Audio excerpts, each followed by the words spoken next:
Here's your Eldar. More of us are coming. Magic ninja land up on his ass?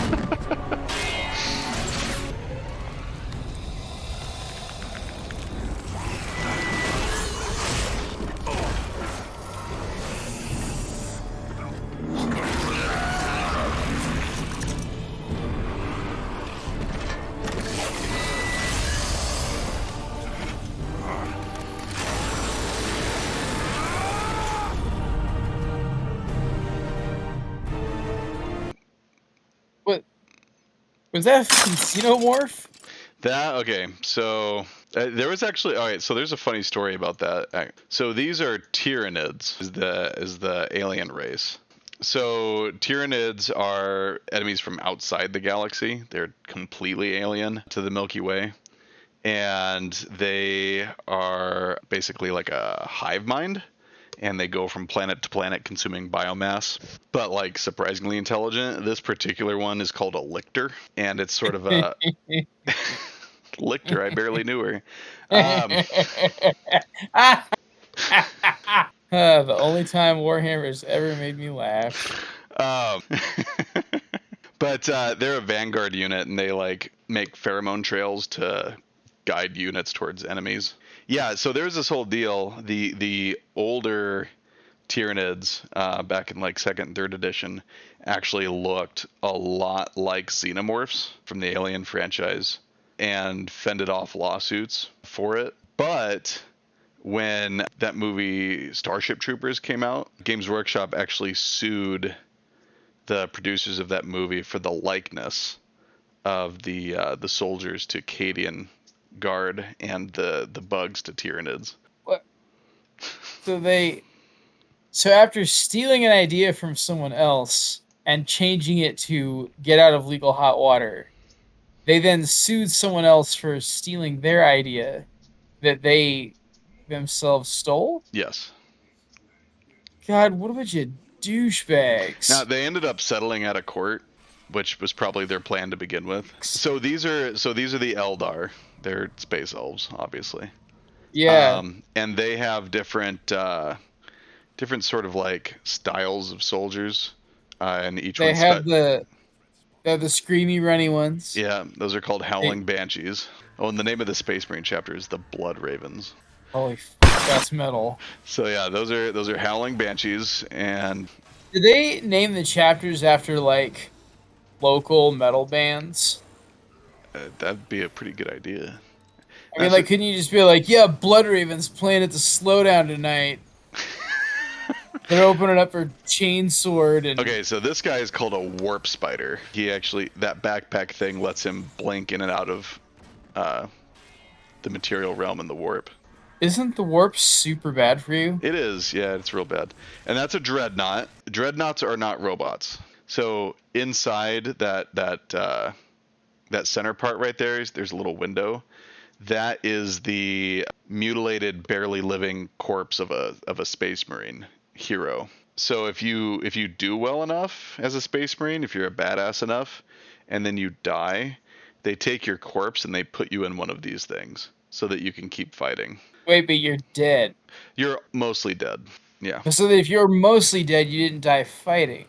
Well, right. So like they got mortally wounded fighting, and they were nearly dead, and they, in order to save them so they could fight some more, they put them in this basically a battle sarcophagus. That's like those dudes from fucking StarCraft. So StarCraft actually originated as a Warhammer 40K real-time strategy game. Oh no, dude, I see it. And they ended up Games Workshop pulled out, and so they still had a game, so they just basically reskinned it and wrote their own story and made StarCraft. Same exact thing with Warcraft, actually. It was originally a Warhammer Fantasy real-time strategy. I see it.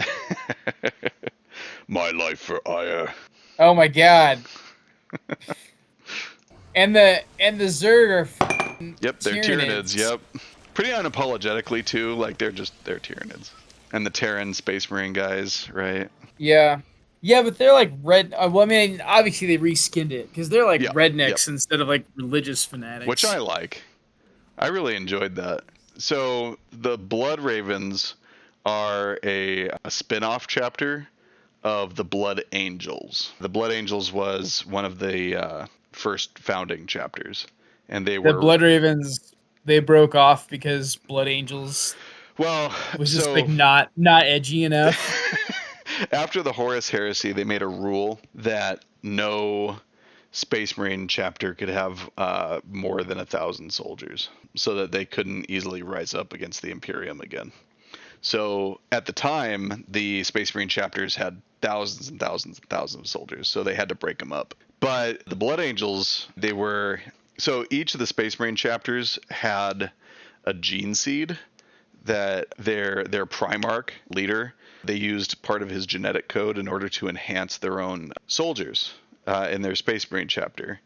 And the leader of the Blood Angels was Sanguinius. Get it? Yeah, his name is Blood. He's Blood the Blood Angel.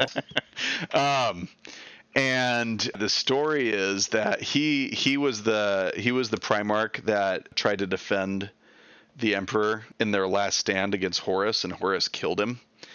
And basically that psychic trauma ends up passing through to his Space Marines, who get the gene seed, which is everyone.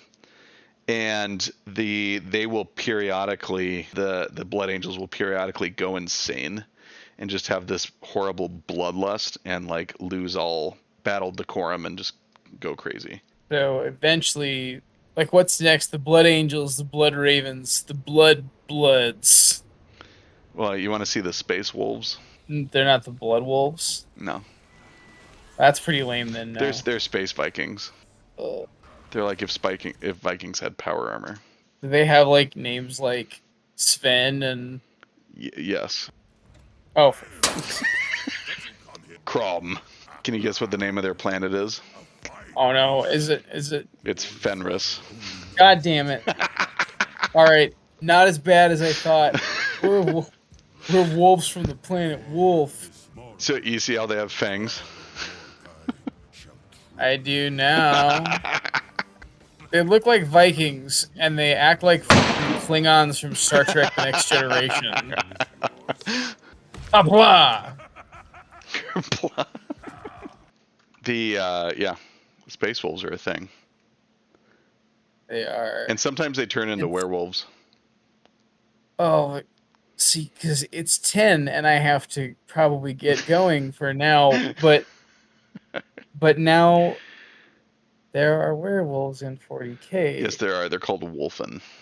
Oh my god! Not werewolfen, not blood wolves, not blood wolfen.